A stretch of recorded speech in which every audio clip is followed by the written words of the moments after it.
សម្បត្តិស្រីមកដល់ថ្ងៃអូនរៀបការបងអន់ភាសា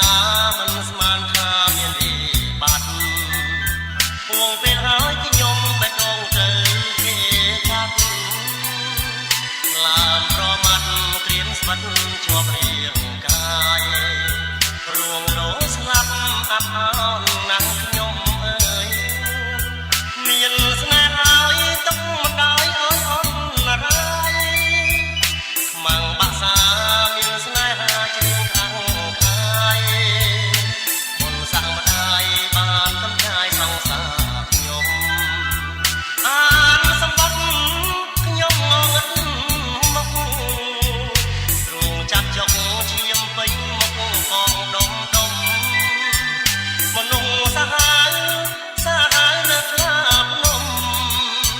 ថ្ងៃមុនជួបជុំថ្ងៃនេះអូនរៀបការសម្បត្តិស្រីមកដល់ដៃពេលអូនផ្ទឹមអូនញញឹមស្ដាប់ក៏បាច់ការស្លាចម្រៀងមានន័យដូចចំ